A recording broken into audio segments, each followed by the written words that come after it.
ರಾಯಚೂರಿನಲ್ಲಿ ರೈತ ಸೇನೆಯ ಬೃಹತ್ ಶಕ್ತಿ ಪ್ರದರ್ಶನ.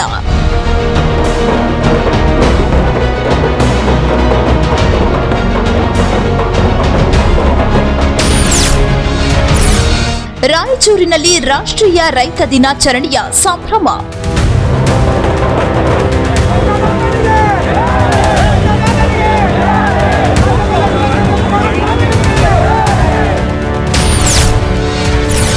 ಉಚಿತ ಆರೋಗ್ಯ ತಪಾಸಣಾ ಶಿಬಿರ, ಸಾಧಕರಿಗೆ ಸನ್ಮಾನ.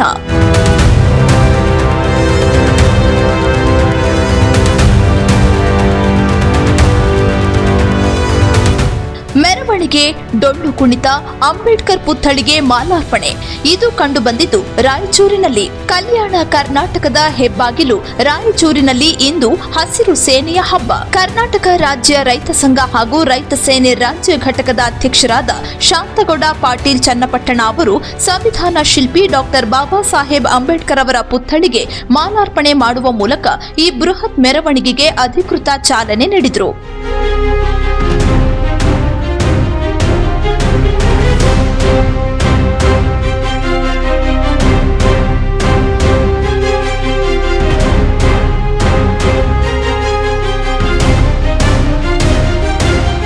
ರೈತ ಸೇನೆಯ ರಾಜ್ಯ ಉಪಾಧ್ಯಕ್ಷ ಲಕ್ಷ್ಮೀಕಾಂತ್ ಎ ಪಾಟೀಲ್ ಅವರ ಮುಂದಾಳತ್ವದಲ್ಲಿ ನಡೆದ ಈ ಮೆರವಣಿಗೆಯ ಉದ್ದಕ್ಕೂ ಡೊಳ್ಳು ಕುಣಿತ ಮತ್ತು ಜೈಕಾರಗಳ ಘೋಷಣೆ ಮೊಳಗಿದ್ವು.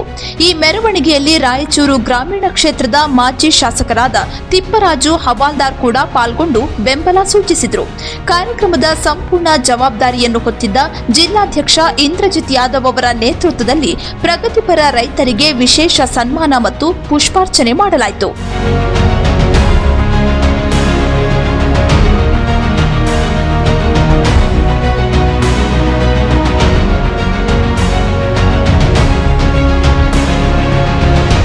ರಾಷ್ಟ್ರೀಯ ರೈತ ದಿನಾಚರಣೆ ಅಂತ ನಾವು ಯಾಕೆ ಹೆಸರಿಟ್ಟಿವಿ ಇದಕ್ಕಪ್ಪ ಅಂದ್ರ 1972ರಾಗ ಇಡೀ ಭಾರತ ದೇಶ ಬರಗಾಲ ಇದ್ದಾಗ ನಮ್ಮ ಪರಿಸ್ಥಿತಿ ಏನಿತ್ತಪ್ಪ ಅಂದ್ರ ಬೇರೆ ದೇಶದಿಂದ ಅನ್ನನ ಖರೀದಿ ಮಾಡಬೇಕು, ಇಲ್ಲ ಬೇರೆ ದೇಶದಿಂದ ಅಕ್ಕಿ, ಗೋಧಿ ಇವೆನ್ನೆಲ್ಲ ಆಮದು ಮಾಡಿಕೊಂಡು ನಾವೆಲ್ಲರೂ ಊಟ ಮಾಡಬೇಕಂತ ಪರಿಸ್ಥಿತಿ.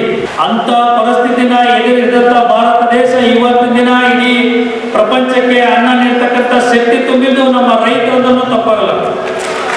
ಅದಕ್ಕೆ ಇವತ್ತಿನ ದಿನ ರಾಷ್ಟ್ರೀಯ ರೈತ ದಿನಾಚರಣೆ ಅಂದ್ರೆ ಇಡೀ ಪ್ರಪಂಚಕ್ಕೆ ಅನ್ನ ನೀಡ್ತಕ್ಕಂಥ ಶಕ್ತಿ ನಮ್ಮ ರೈತರು ತುಂಬ್ಯಾರ.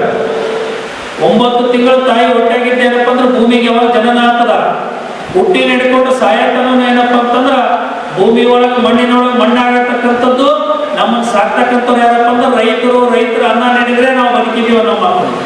ಅದಕ್ಕೆ ನಮಗೆ ಗೌರವಿನ ದೊಡ್ಡದು ಯಾವುದಪ್ಪ ಅಂತಂದ್ರೆ ರೈತರ ಅನ್ನೋ ಮಾತನ್ನ, ಅದಕ್ಕೆ ವಿಶೇಷವಾಗಿ ರೈತರ ಪಾದ ಪೂಜಾ, ರೈತರ ಸನ್ಮಾನ ಮಾಡ್ತಕ್ಕಂಥ ಏಕೈಕ ಸಂಘಟನೆ ಅದು ನಮ್ಮ ಕರ್ನಾಟಕ ರಾಜ್ಯ ರೈತ ಸಂಘ, ಅದು ರೈತ ಸೇನೆ ಅನ್ನೋದು ತಪ್ಪಾಗಲ್ಲ.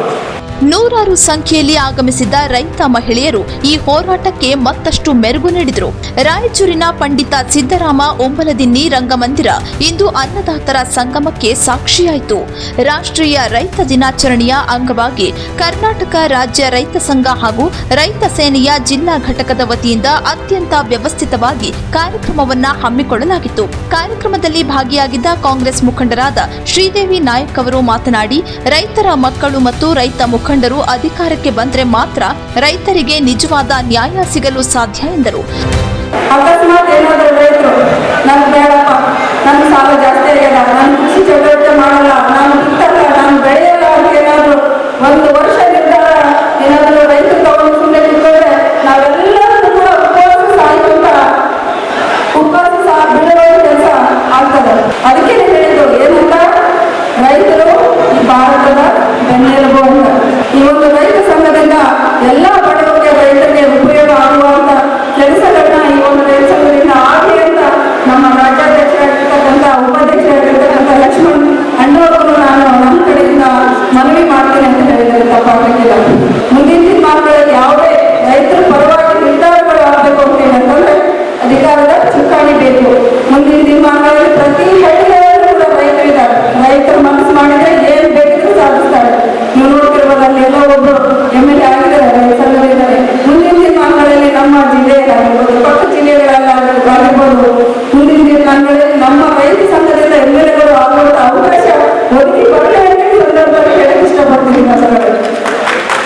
ಇನ್ನು ರೈತ ಹೋರಾಟಗಾರ್ತಿ ರೂಪಾ ಶ್ರೀನಿವಾಸ್ ನಾಯಕ್ ರೈತ ಪರ ಹೋರಾಟದ ಕ್ರಮಕ್ಕೆ ಮೆಚ್ಚುಗೆ ಸೂಚಿಸಿದರು.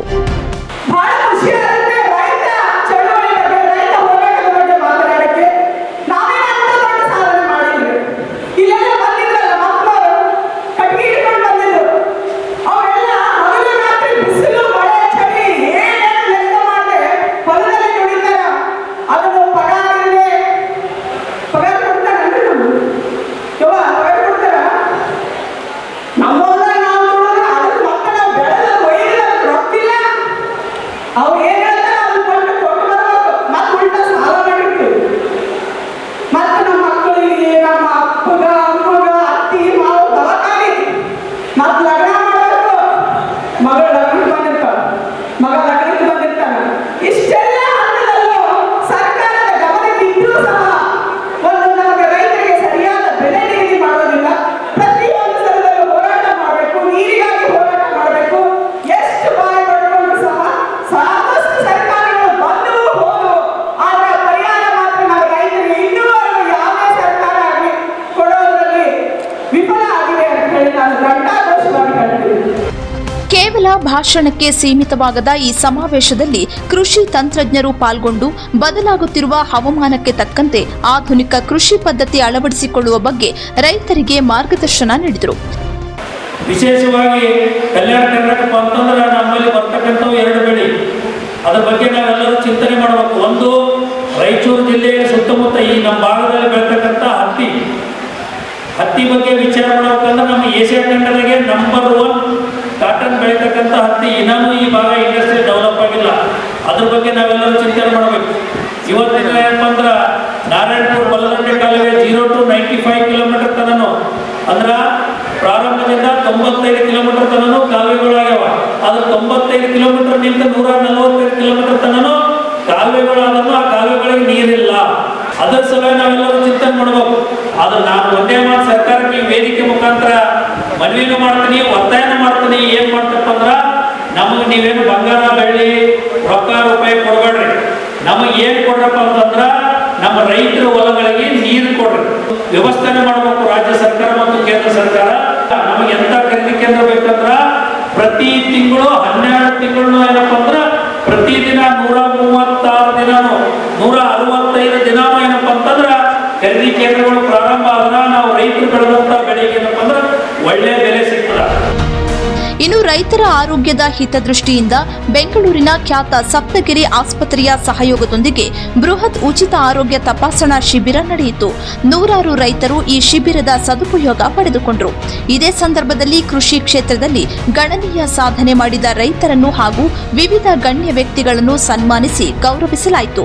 ಮಣ್ಣಿನ ಮಕ್ಕಳ ಸಾಧನೆಯನ್ನು ಕಂಡು ರಂಗಮಂದಿರದಲ್ಲಿ ಚಪ್ಪಾಳಿಯ ಸುರಿಮಳೆಯೇ ಆಯಿತು.